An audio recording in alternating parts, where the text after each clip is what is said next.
Привет, ребята! Очень часто мне задают вопросы и ВКонтакте, и в Ютубе по поводу питания, по поводу тренировок. И, к сожалению, я не хотела вам помочь, но я не смогу вам ответить на все ваши вопросики, хотя очень-очень хочу вам всем помочь. И я, наверное, решила создать такую вот, можно сказать, рубрику «Ответы на ваши вопросы». И в зависимости от того, как часто они будут поступать, будут ли они повторяться, насколько интересные ваши вопросы будут, я буду создавать такие видео, может быть, раз в месяц или раз в 2 недели, и отвечать на ваши вопросы. Сегодня я отвечу на 5 основных вопросов, которые очень-очень часто задаются мне, и наконец-то закрыть эту тему с этими вопросами, и чтобы у вас потом не возникало опять тех же самых вопросов. И сегодня я вам о всем расскажу. Начну, наверное, с такого вопроса. Сколько раз в неделю нужно заниматься? Я, кажется, отвечала на этот вопрос, или что-то подобное было у меня, наверное, в самых-самых моих первых роликах, сколько нужно заниматься и как, и на что заниматься, на какие группы мышц, что-то было подобное.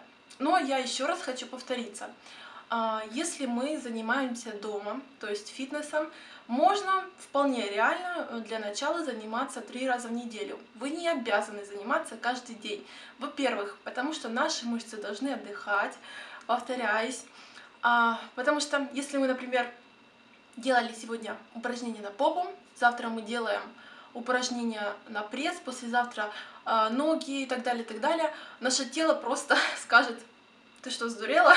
Зачем столько много? И мышцы просто не успеют восстановиться.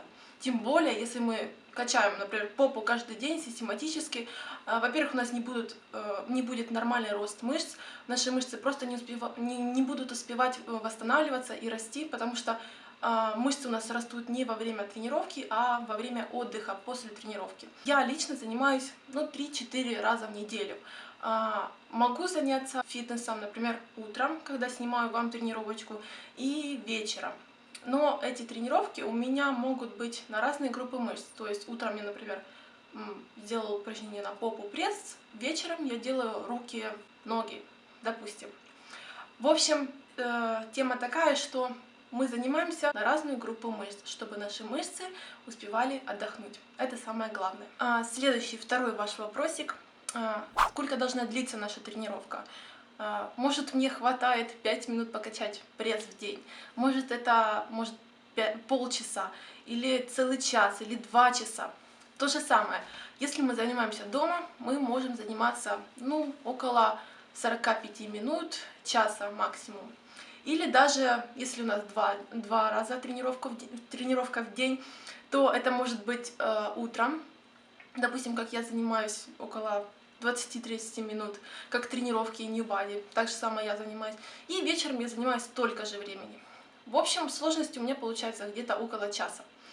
Если мы занимаемся в спортзале, мы занимаемся тоже около часа. Туда же будет входить наша силовая тренировка и кардиотренировка.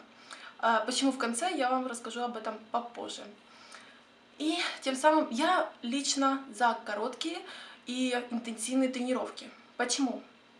Потому что если мы, например, в зале, допустим, мы сделали упражнение на ноги, один подход, пошли, поболтали, попили водичку, что-нибудь сделали еще, наши мышцы устали, они не в таком тонусе находятся, и мы пошли опять делать что-то другое. В общем, сильно большой промежуток между упражнениями, это тоже плохо.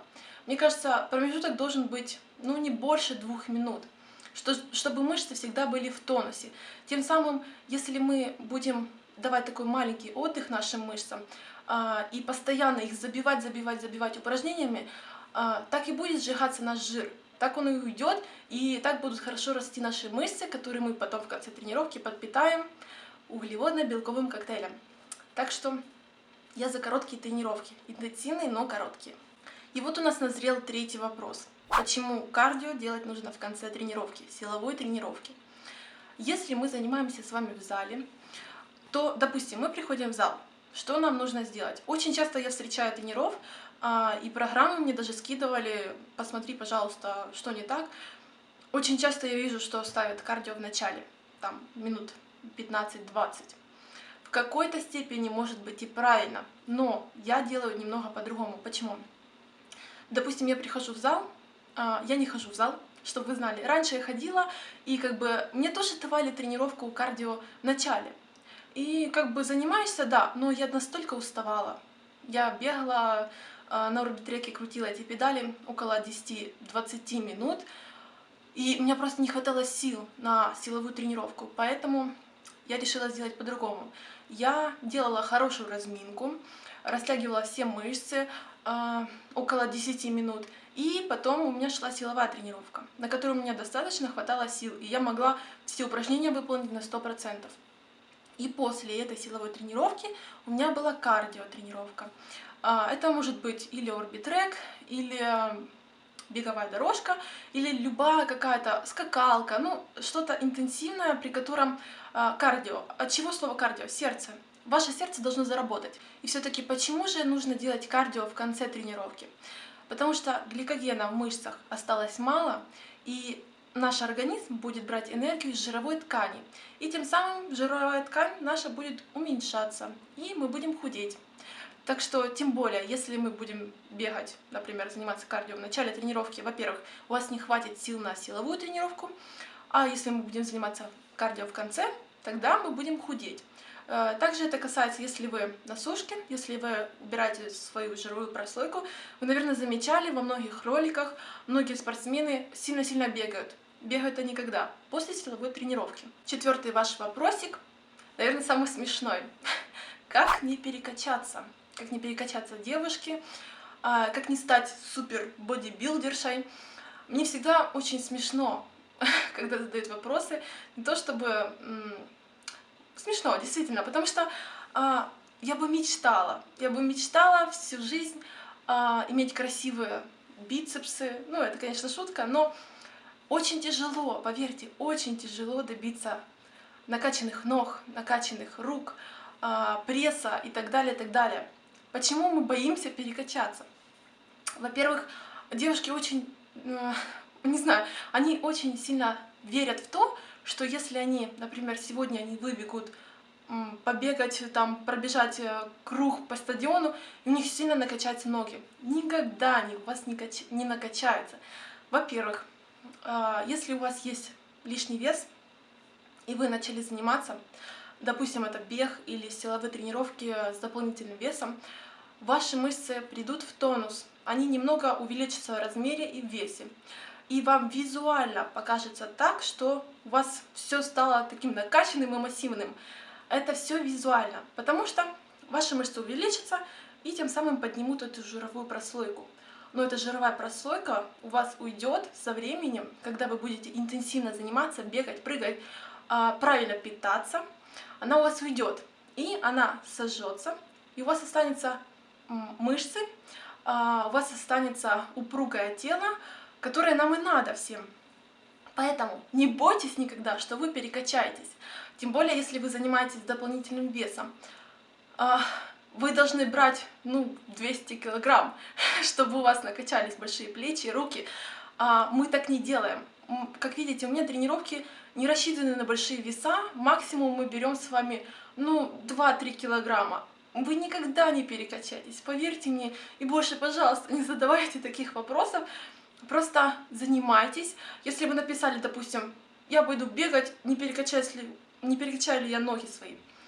Начните бегать, начните, и тогда вы увидите, что вы не перекачаетесь никогда. Не спрашивайте, просто делайте, и тогда вы сами найдете ответ на ваш вопрос.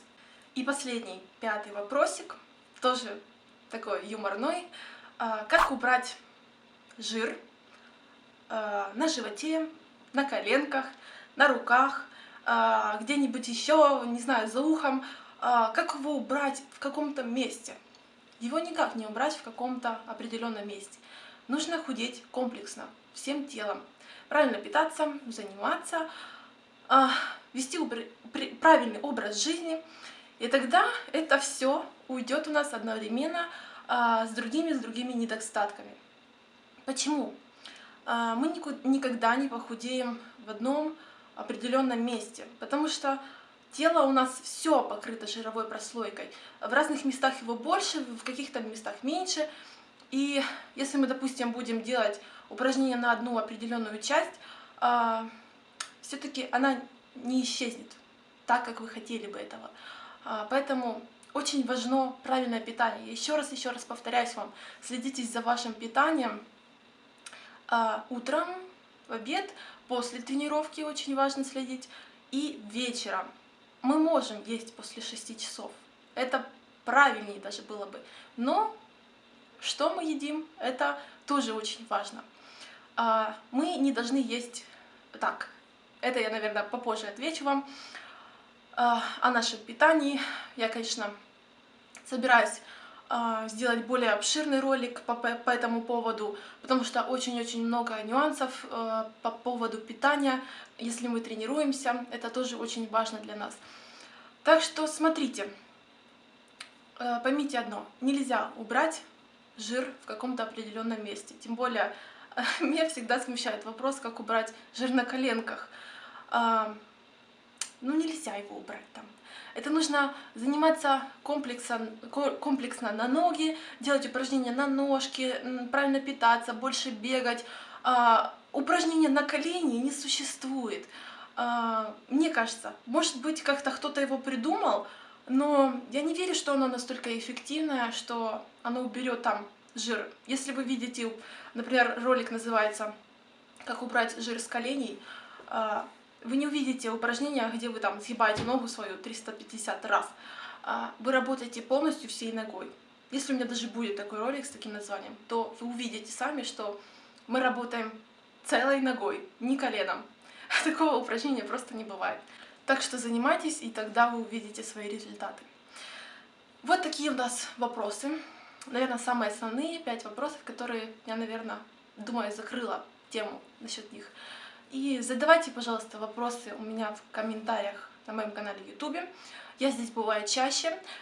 Чаще вижу, замечаю эти вопросы. Мне легче так делать, чем даже в моей группе ВКонтакте.